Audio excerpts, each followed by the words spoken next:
क्या आप 2022 में स्टॉक में इन्वेस्ट करने के बारे में सोच रहे हैं? अगर हाँ, तो निश्चित रूप से इन्वेस्ट करने के लिए बेस्ट स्टॉक चूज करना आसान नहीं।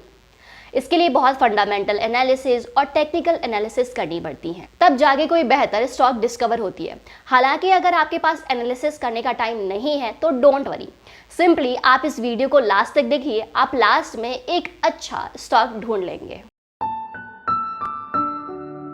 सो please like and share, subscribe कीजिए हमारे चैनल को to get latest updates and जरूर कमेंट्स करें यदि आपका कोई क्वेश्चन है। इस वीडियो में आज मैं आपको 5 बेस्ट स्टॉक के बारे में बताने जा रही हूं जो 2022 में बहुत अच्छा रिटर्न क्रिएट करने में कैपेबल है। मैंने इन स्टॉक्स को करीब 25 से 30 स्टॉक्स को एनालिसिस करने के बाद चूज किया है। मैंने स्टॉक्स को फंडामेंटल और टेक्निकल के बारे में छोटी से छोटी चीजें देखी और सिर्फ उन्हीं को चूज किया जिनका फंडामेंटल और टेक्निकल स्ट्रांग था। बिसाइड्स दिस, इन स्टॉक्स की डिविडेंड भी बढ़िया है। तो चलिए बात कर लेते हैं 5 best growth stocks to invest in 2022 in India. तो पहला है HDFC बैंक। HDFC बैंक एक प्राइवेट बैंक है जिसे 1994 में स्टैब्लिश किया गया। HDFC अभी 1483 रुपीज पर ट्रेडिंग कर रहा है और HDFC की मार्केट कैपिटलाइजेशन 8.25 ट्रिलियन है। एक और खास बात यह है कि इस स्टॉक की इसकी डिविडेंड यील्ड 1.04% है। अगर हम स्टॉक की एनुअल रेवेन्यू ग्रोथ को देखें तो HDFC की 2022 में रेवेन्यू ग्रोथ 1,67,695 करोड़ है, जो कि 2021 में 1,55,885 करोड़ थी। इस स्टॉक की ग्रोथ 2021 में 31,833 करोड़ से इंक्रीज होकर 2022 में 38,053 करोड़ हो गई है। इस कंपनी की नेट वर्थ 2022 में 2,47,326 करोड़ हो गई है, जो कि 2021 में 2,09,810 करोड़ थी। अब इस स्टॉक की शेयर होल्डिंग पैटर्न के बारे में बात करते हैं। इस स्टॉक की 32.31% foreign institution, 25.73% promoters, 23.16% retail, 18.03% mutual fund और 0.77% डोमेस्टिक इंस्टीट्यूशन है। चलिए अब बात कर लेते हैं इन्फोसिस के बारे में। तो इन्फोसिस इंडिया की टॉप मोस्ट लीड IT कंपनियों में से एक है। इस कंपनी को 1981 में स्टैब्लिश किया गया था। इन्फोसिस अभी 1462 रुपीज पर ट्रेडिंग कर रहा है और इसकी मार्केट कैपिटलाइजेशन 6.12 ट्रिलियन है। इस स्टॉक का डिविडेंड यील्ड बहुत अट्रैक्टिव है, जो है 2.08%। अगर हम स्टॉक की एनुअल रेवेन्यू ग्रोथ को देखें तो इन्फोसिस की 2022 में रेवेन्यू ग्रोथ 1,21,641 करोड़ है, जो कि 2021 में 1,04,72 करोड़ थी। इस स्टॉक की ग्रोथ 2021 में 19,351 करोड़ से इंक्रीज होकर 2022 में 22,110 करोड़ हो गई है।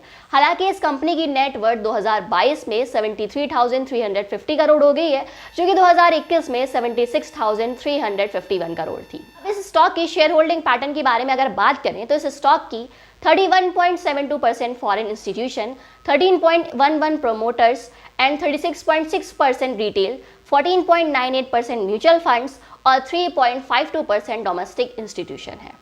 चलिए दोस्तों, अब बात कर लेते हैं हिंदुस्तान यूनिलीवर के बारे में। तो हिंदुस्तान यूनिलीवर की स्थापना 1933 में की गई और इंडिया में ये एक गुड कंज्यूमर कंपनी है। ये कंपनी अभी 2,602 रुपीज पर ट्रेड कर रही है और इस कंपनी की मार्केट कैपिटलाइजेशन 6,24,956 करोड़ रुपए है। हिंदुस्तान यूनिलीवर की डिविडेंड यील्ड 1.28% है, जो कि काफी अट्रैक्टिव है। अगर हम स्टॉक की एनुअल रेवेन्यू ग्रोथ को देखें तो हिंदुस्तान यूनिलीवर की 2022 में रेवेन्यू ग्रोथ ₹52,446 करोड़ है और 2021 में 47,028 रुपीज करोड़ है। इस स्टॉक की ग्रोथ 2021 में 7,995 करोड़ से इंक्रीज होकर 2022 में 8,879 करोड़ हो गई है। इस कंपनी की नेट वर्थ 2022 में ₹49,061 करोड़ रुपए हो गई है, जो कि 2021 में 47,674 रुपीज करोड़ थी। अब इस स्टॉक के शेयर होल्डिंग पैटर्न के बारे में बात करें तो इस स्टॉक की 13.30% foreign institution, 61.9% promoters, 15.15% retail, 3.64% mutual funds और 6.01 डोमेस्टिक इंस्टीट्यूशन है। चलिए दोस्तों, अब बढ़ते हैं अपने चौथे नंबर पे। तो चौथे नंबर पर है Tata consultancy services. Tata consultancy services यानी कि TCS, ये एक इंडियन IT कंपनी है जिसको 1995 में इस्टेब्लिश किया गया। टाटा कंसल्टेंसी सर्विसेज अभी 3,131.05 रुपीस पर ट्रेड कर रही है और इस कंपनी की मार्केट कैपिटलाइजेशन 11,74,976 रुपीस करोड़ है। टाटा कंसल्टेंसी सर्विसेज की डिविडेंड यील्ड भी बहुत अच्छी है जो कि 1.37% है। अगर हम स्टॉक की एनुअल रेवेन्यू ग्रोथ को देखें तो टाटा कंसल्टेंसी सर्विसेज की 2022 में रेवेन्यू ग्रोथ ₹1,91,754 करोड़ रुपीस है जो कि 2021 में 1,64,177 करोड़ रुपीस थी। इस स्टॉक की ग्रोथ 2021 में ₹32,430 करोड़ से इंक्रीज होकर 2022 में 38,327 करोड़ हो गई है। इस कंपनी की नेटवर्थ 2022 में 89,139 करोड़ हो गई है जो कि 2021 में 86,433 करोड़ थी।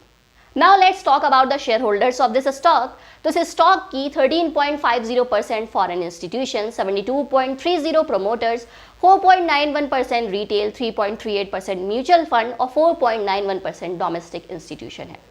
चलिए बढ़ते हैं लास्ट पे जो है हमारा रिलायंस इंडस्ट्री। तो रिलायंस इंडस्ट्री लिमिटेड भारत की एक ऐसी कंपनी है जो ऑयल्स, केमिकल, गैस, रिटेल और डिजिटल सर्विसेज इन सभी चीज़ों का बिजनेस करती है। इसकी एक शेयर प्राइस की फिलहाल 2,563.90 रुपीज़ है। रिलायंस इंडस्ट्री की मार्केट कैपिटलाइजेशन 17,85,552 करोड़ रुपीज़ है।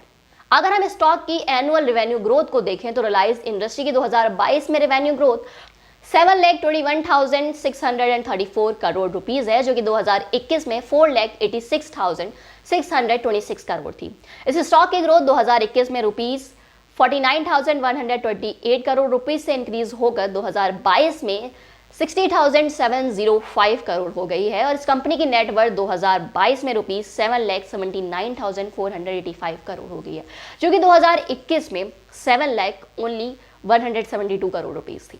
अब इस स्टॉक की शेयर होल्डिंग पैटर्न के बारे में बात की जाए तो इस स्टॉक की 23.87% foreign institution, 50.62% promoters, 13.35% retail, 5.64% mutual fund और 6.52% डोमेस्टिक इंस्टीट्यूशन है।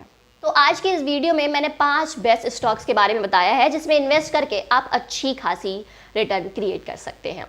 तो अपने बजट के हिसाब से इन सब में इन्वेस्ट कीजिए और पेशेंस रखिए क्योंकि इन्वेस्टमेंट के बाद पेशेंस रखना बहुत ज़रूरी है। आज मैं यहीं पर अलविदा लेती हूँ, फिर मिलेंगे एक नई वीडियो के साथ और नए टॉपिक के साथ। तब तक के लिए bye bye and take care.